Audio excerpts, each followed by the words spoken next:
আসসালামু আলাইকুম সুপ্রিয় ভিউয়ার্স, দেখতে পাচ্ছেন একটা ওয়ালটন চার্জার ফ্যান। কারেন্ট চলে গেলে এটা ব্যাটারির মাধ্যমে এটা ব্যাকআপ দিয়ে থাকে। তো এখন আমি এটা প্লাগটা খুলে ফেলেছি, কোনোভাবেই এই ফ্যানটা কিন্তু চলতেছে না। লাইটও জ্বলতেছে, কিন্তু এটা লাইট আছে, লাইটগুলো জ্বলার কথা কিন্তু এগুলোও জ্বলতেছে না, আর কোনোভাবে এটা চলতেছে না ফ্যানটা। এটা আমি 1 বছর আগে কিনছিলাম ওয়ালটনের একটা শোরুম থেকে। ওরা 1 বছর আমাকে ওয়ারেন্টি দিছিল, মানে 1 বছরের থেকে একদিনও সেটা বেশি চলে নাই, এটা পুরোলি ড্যামেজ হয়ে যায়। তো আমি চেক করে দেখলাম এটার একটা সার্কিটের, এই যে দুইটা সার্কিট রয়েছে, এর মধ্যে একটা সার্কিটে একটি ট্রানজিস্টর কিন্তু নষ্ট হয়ে গেছে। ওটা আমি চেঞ্জ করে নিয়েছি, এরপরও ফ্যানটা চলতেছে না। এখন আমি আপনাদেরকে দেখাই, এটা কিন্তু কারেন্টের সংযোগ দেওয়ার সাথে সাথে কিন্তু ফ্যানটা চলবে। আমি এই যে প্লাগ ইন করি, এখন কিন্তু ফ্যানটা চলবে। দেখছেন ফ্যানটা চলা শুরু করছে, তার মানে এটার ব্যাটারি পুরোলি ড্যামেজ হয়ে গেছে।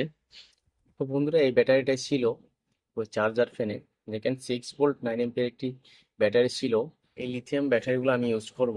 এগুলো এক একটার ক্যাপাসিটি হচ্ছে 6100 মিলি এম্পিয়ার, 3.2 ভোল্ট। আমি দুইটাকে যদি সিরিজ করি তাহলে এগুলা 6 ভোল্ট হয়ে যাচ্ছে এবং 6 এম্পিয়ার পাবো।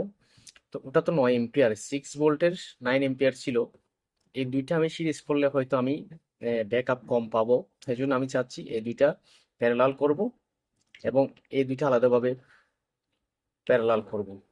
পজিটিভের সাথে পজিটিভ, নেগেটিভের সাথে নেগেটিভ প্যারালাল করব। প্যারালাল করে এই এক জোড়ার সাথে এই এক জোড়া সিরিজ করে দেব। প্রথম আমি দেখি এই ব্যাটারিগুলোর ক্যাপাসিটি কিরকম আছে, চার্জ আছে কিনা। আমি মাল্টিমিটার দিয়ে একটু চেক করি। 1.5 ভোল্ট এটা ডিসচার্জ অবস্থায় আছে, এটার কোনো চার্জ নাই। এই ব্যাটারি হচ্ছে 1.6 ভোল্ট, এই ব্যাটারি হচ্ছে 1.9 ভোল্ট, আর এটা হচ্ছে 2.7 ভোল্ট। এখানে এক একটা হচ্ছে এক এক রকমের ভোল্টেজ শো করতেছে, যার কারণে এটাতে একটি একটিভ ব্যালেন্সার ইউজ করতে হবে, যেন ব্যাটারিগুলো একসাথে সমানভাবে সবগুলো ডিসচার্জ হয় এবং সমানভাবে সবগুলো চার্জ হয়। এই জন্য একটি অ্যাক্টিভ ব্যালেন্সার ইউজ করাটাই ভালো হবে। আর ব্যাটারি ওভার চার্জ এবং ওভার ডিসচার্জ থেকে বাঁচানোর জন্য একটা বিএমএস সার্কিট প্রয়োজন। এই যে আমি একটা বিএমএস সার্কিট নিলাম, এটা হচ্ছে 2S 10 এম্পিয়ার একটা বিএমএস সার্কিট, এবং এটা একসাথে কিন্তু অ্যাক্টিভ ব্যালেন্সারও লাগানো রয়েছে। এগুলো হচ্ছে অ্যাক্টিভ ব্যালেন্সারের যে রেজিস্টার বড় বড় এগুলা। এটা যদি আমি ইউজ করি তখন আমার ইএমএস এর সাথে এক্সট্রা অ্যাক্টিভ ব্যালেন্সার লাগানোর প্রয়োজন হবে না, এটাই সব কাজ করবে। এই দুইটা প্যারালাল করব, এই দুইটা প্যারালাল করব, ঠিক আছে। আবার তাইলে এই দুইটা একটা হয়ে গেল, এই দুইটা একটা হয়ে গেল, এই দুইটা আবার কি করব, সিরিজ করব, ঠিক আছে।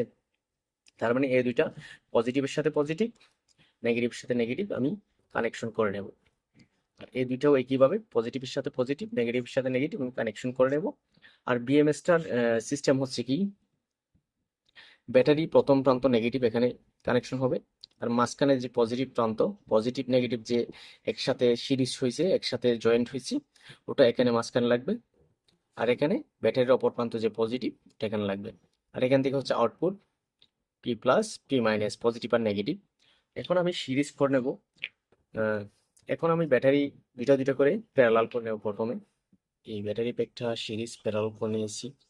এই দুইটা হচ্ছে শর্ট করে দিয়েছি, মানে এই দুইটা এক জোড়া, মানে 3.2 ভোল্ট। আর এই দুইটাকে এক জোড়া করেছি 3.2 ভোল্ট। আর এই দুইটাকে যখন আমি এদিকে সিরিজ করে দিয়েছি, এই দুইটার নেগেটিভের সাথে এই দুইটার পজিটিভ যখন আমি একসাথে করে দিয়েছি, তাহলে এটা হয়ে গেল 6.4 ভোল্ট হয়ে গেল। আর এখানে দেখেন পজিটিভের জন্য একটা তার আমি বের করে নিয়েছি, আর একটা হচ্ছে নেগেটিভের জন্য একটা তার আমি বের করে নিয়েছি। আর এই যে বিএমএস এ যে মাঝখানে একটা পয়েন্ট রাখছে, এটার জন্য এখান থেকে একটা পয়েন্ট আমি বের করে নিয়েছি। এখান থেকে বের করা যে কথা, এখান থেকে নেওয়া এই কথা, কারণ এটা হচ্ছে পুরোটা একটা শর্ট। এখন আমি এটাতে কত ভোল্টেজ পাচ্ছি একটু দেখি। দেখতে পাচ্ছেন 4.97 ভোল্ট। তো এটা আমি একটু এখন চার্জ দিয়ে দেখবো আসলে এটা পরিপূর্ণ ভোল্টেজ হয় কিনা। এখনো দেখতে পারবেন যে ভোল্টেজগুলো কিন্তু সমান হয়নি। 1.5, এটা হচ্ছে আবার 2.7, 1.8, তারপর হচ্ছে 1.8।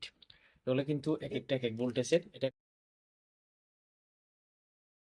আমি প্রথমে চার্জ দিয়ে দেখি যে এই সার্কিটটা আসলে ব্যাটারিগুলোকে সমান ভোল্টেজে নিয়ে আসতে পারে কিনা।